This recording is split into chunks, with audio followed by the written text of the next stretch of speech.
All right, y'all. So today we're gonna read a story. Oh, a big snake. Okay. So much excitement always going on here. I don't have my glasses on because of my old man eyes. But oh, there he is. Hey, bud. See ya. It's blessed by the snake. Okay, so this occasion, I'm taking a moment to read from On the Trail of Elder Brother, Glous'gap Stories of the Micmac Indians. And I think in this time of COVID-19, it's very important to understand the story of when Glous'gap decided to say goodbye to the people of the Dawnland, the Wabanaki. Glous'gap's farewell. Okay, and again, this is by Michael Running Wolf. And, well, it's retold, so by Michael B. Running Wolf is the author. And Patricia Clark Smith collected this a while ago, so it's a great book if you can ever get a copy of it. Wodonit Atagogon Glous'gap. The day finally came that Glous'gap had often spoke of. The day when he was to depart for the north and leave us. He readied his white canoe, the one that sometimes looks like an ordinary canoe and sometimes takes the form of a whole island. Once he had gathered up his maplewood bow and his magic arrows, he was set to leave. But there were certain things the Lord of Beasts and human beings needed to tell our people before he went away. On a beach of the sunrise ocean, he called together the people and the birds and animals to hear what he had to say. The crowd was hushed and sad. Everyone was trying to imagine what life without Glous'gap would be like. One elder stood and addressed Glous'gap. "Our ancestors were hopelessly lost when you first came to walk among us many snows ago," he said. "Our people were on a journey from a distant land across the great waters of the east, but they moved in darkness. They did not even know what they were looking for. It was you who led us to this northland of lakes and forests, where the sea teems with fish and deer walk quietly in the woods. This land you yourself helped the Creator to prepare for us. You taught us how to make canoes and lodges and how to hunt and fish. It was you who taught our medicine people how to heal.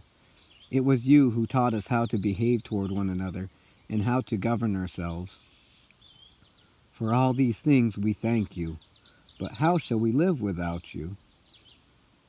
Glous'gap chose his words very carefully. "By now, I have taught you all you need to know in order to live well in this world," he replied. "You may fear that this is not the case, but it is so. And when the time comes, I promise you I will return.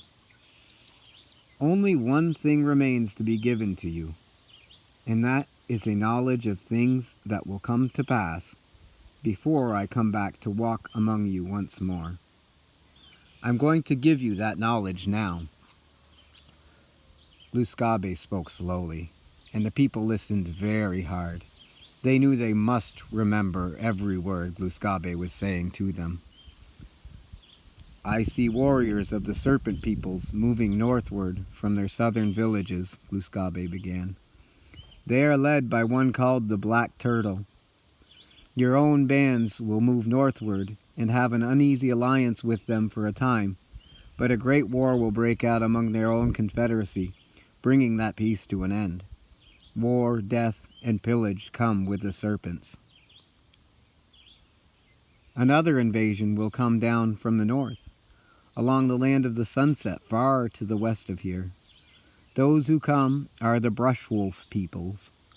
With them they bring chaos, and the far scattered bands of your people who encounter them will take to the forest, banding together in senseless warfare. Remember this and tell your children."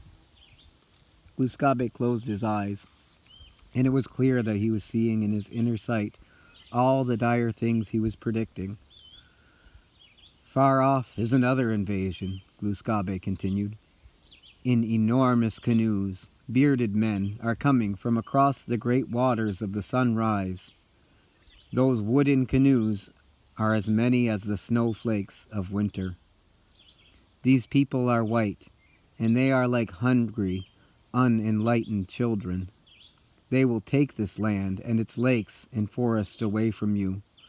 They will almost destroy it, but the time of the destroyers will come to an end. When their children become as your children, then their time closes. The crowd stirred uneasily, thinking about the terrible things Glous'gap foretold. They did not wish to be invaded and dispossessed, but if Glous'gap said it was going to happen, they knew it was true. Somewhere in the crowd, a child started to cry, but its mother hushed it. All wanted to hear what Glous'gap would say next. Now, the Lord of beasts and human beings opened his eyes and smiled at the people. His love for them shone in his eyes. I am going far to the north to make a place for you, he told them. No person can come there while still alive. You can travel there only after you die in this earthly world. I say to you, build your wigwams facing the sunrise, and wait for my return. Always live your lives in a sacred manner, just as I have been teaching you to do all along. If you fail to do so, remember that there is a place of darkness that lasts forever, and that is where you will come to dwell. Do not worry, he ended by telling them. I will come back to you. I will raise you up from the burial mounds, and I will call you down from the scaffolds of the tree burials. I'll return. Watch for me. Now it was truly time to say goodbye, and Glous'gap passed among the crowd of people and creatures, with a word for each one. He patted his old friend Fisher on his sleek head, and waved at Gopher, who had helped him subdue the giant moose.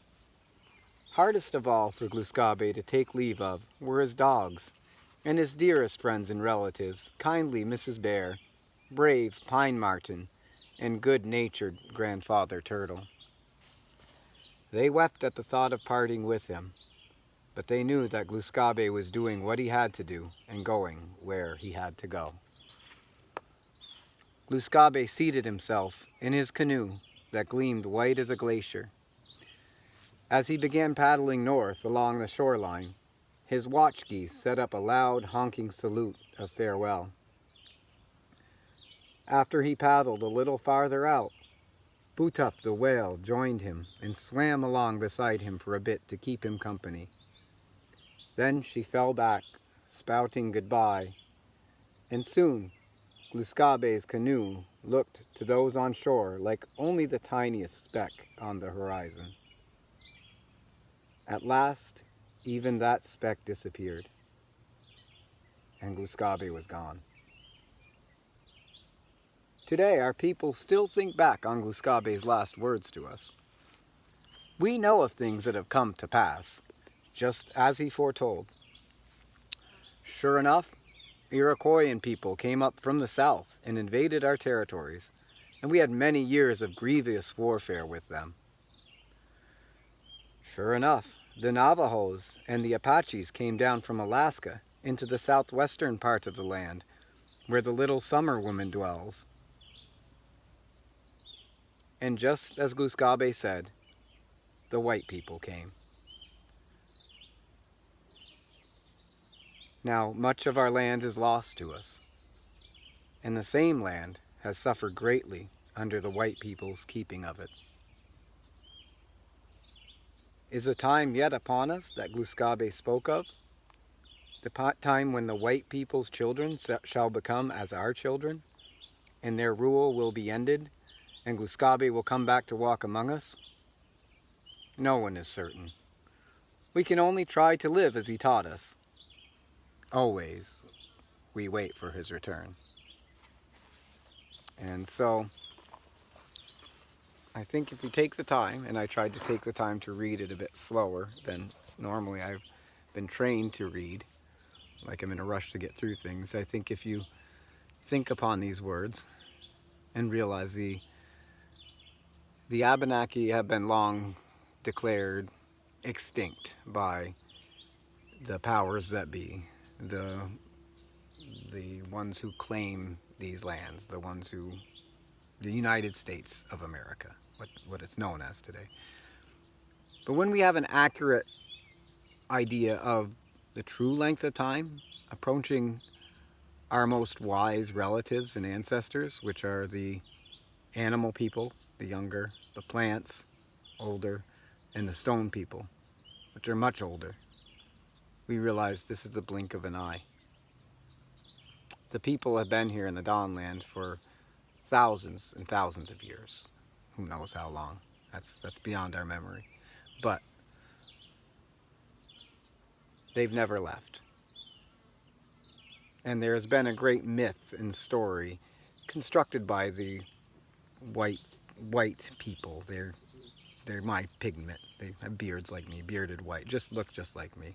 I am mostly of that. I'm not going to try to pretend.